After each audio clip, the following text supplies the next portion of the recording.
కొంగులో కుమారి కొంగులు ఎన్ని రంగులో సుమాల వాగులో ఉద్యోగమిప్పించవా సోకు ఉద్యానవనమాలిగా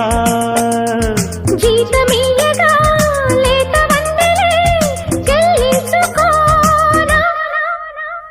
కొత్త కొత్తగా ఉన్నది స్వర్గమిక్కడే అన్నది కోటి తారలే పూల ఏరులై కోటి తారలే పూల ఏరులై నేల చేరగానే కొత్త కొత్తగా ఉన్నది స్వర్గమిక్కడే అన్నది